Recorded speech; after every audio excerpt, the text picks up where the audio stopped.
In a deserted junction, we began. An overturned vehicle and car were shown when the camera pulled back. Rick Grimes emerged from a sheriff's car. The uniformed man approached a gas station after attentively surveying the area. Added abandoned vehicles, laundry, infant dolls, improvised campsites. In one of the vehicles, a dead woman was rotting. Grimes, who was carrying a gas canister, attempted to get gas, but the station's sign indicated that none was remaining. He suddenly noticed a shambling creature wearing a rabbit bathrobe. It was a little girl. "Don't be frightened," said Grimes. She changed into a zombie. Grimes drew his gun and killed her by blowing out her brains. Welcome to the end of the world. Rewind to Rick and Shane having lunch in their cruiser and talking about the contrasts between men and women. Rick mentioned his son Carl and wife Lori. The pair reportedly fought the previous evening. Rick confessed to Shane, "It's like she's mad at me all the time, and I don't know why." The two then received a critical call. Police cars were pursuing a car that was weaving. A roadblock was set up by Rick and his guys. The swerving automobile repeatedly swerved and flipped before coming to a halt in a nearby field. Two bloodied men with drawn weapons emerged from the wreck. They ran. Rick got injured. The two men were immediately killed by the officers after they returned fire.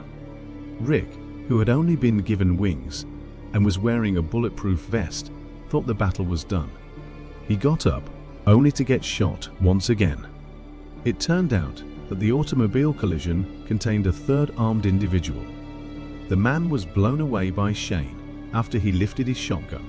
He then focused on Rick, who was terribly hurt. It didn't seem promising. To the hospital. The events were shown from Rick's blurry perspective. Shane arrived bearing flowers. Time went by, but by how much? Later on, Rick woke up. Flowers had died. The timer had run out. Although he tried to move, his legs had become weak. He tumbled. "Nurse, aid me?" Rick sobbed. No response. Rick finally made it into the corridor, where he found it to be a complete disaster. Gurneys, documents, and equipment were all over the place.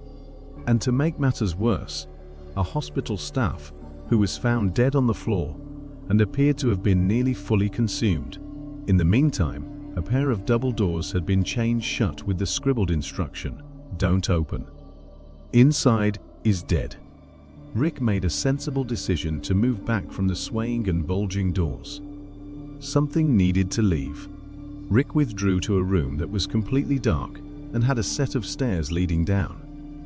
Rick eventually located an exit door and was blinded by the daylight after using just a match to light his path. Numerous corpses outside were wrapped in hospital linens and were dead and decomposing.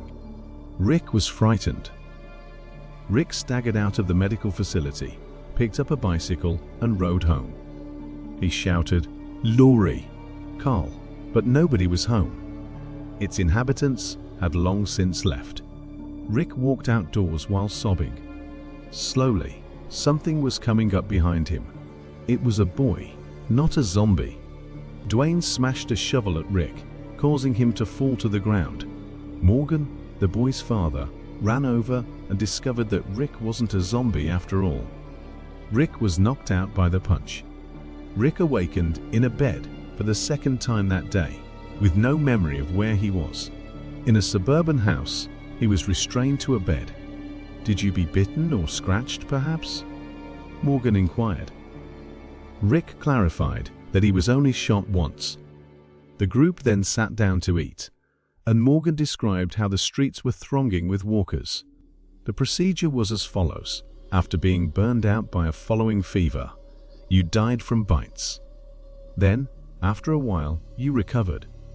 Then, as Dwayne stared out the window at the zombies, he recognized his mother. Morgan tried his best to console his son as he sobbed.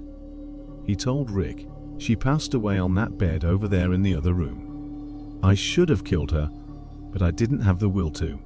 Rick returned home with Morgan and Dwayne the following morning. He observed that every family photo album was missing. Rick speculated that his family packed up their possessions and left. According to Dwayne, they most likely traveled to Atlanta, home to the Centers for Disease Control and Prevention.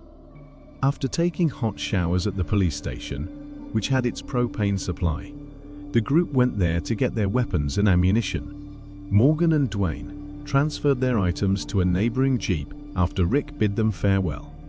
Before leaving with his squad car, Rick stayed just long enough to S01E01, a zombie deputy he once knew.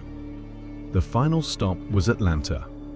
But first, Rick made a pit stop at a nearby park to execute a female zombie who was half cut and miserably crawling. Rick said, "I'm sorry this happened to you," while crying. She suffered a headshot from him.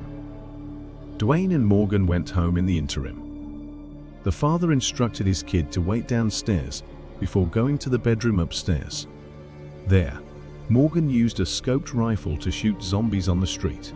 Before spotting his wife, he fired off 2 shots. Morgan aimed while trembling but resisted pressing the trigger. Zombie mom staggered off as Morgan sobbed. Later, Rick checked his police radio to see if anyone had answered. Unbeknownst to Rick, the message was received by a group of survivors. He was unable to hear their response. It turned out that Shane, Laurie, and Carl were part of the group that had set up camp in a field. The organization should have placed a roadside sign discouraging travelers from visiting Atlanta, which, according to Laurie, was overrun with zombies and extremely dangerous. She was informed by Shane that they merely lacked the time. In a rage, she ran to a tent. When Shane came in to calm her down, they kissed passionately to close their argument. Cut to Rick as he arrived at a farmhouse where the residents had chosen to commit themselves rather than endure a world populated by zombies. Rick noticed a horse in the yard while looking for gas. He chose to mount the steed instead of his cruiser. He commanded the animal, "Go easy, okay? I've stopped doing this for years." Rick soon rode the horse toward Atlanta. Except for burned-out buses, empty army helicopters, and smashed automobiles, the city appeared to be deserted. Indeed, zombies started to materialize. Rick noticed the sound of a helicopter all of a sudden. He urged the horse to follow it before turning down a side street that was overflowed with the undead. Rick turned around and sprinted away just as he came across another swarm. The sheriff's mount, which soon turned into zombie food, was taken away. Rick then climbed onto an army tank and started shooting erratically. Then, after spotting a hatch in the tank's bottom, he pushed himself inside the steel creature's belly and slammed the hatch shut behind him. He crouched next to a soldier who appeared to be dead and stole his weapon. When the soldier turned into a zombie while turning his head away, Rick managed to kill him in time. Safe for the moment, Rick could hear the zombies swarming all around the tank. When suddenly a voice crackled over the tank radio, he was in a hopeless state. The voice said, "Hey you dumbass, are you in the tank? Is it cozy in there?" Rick squinted his eyes. That was episode 1, guys. Please like and subscribe to get updated every time we upload new episodes.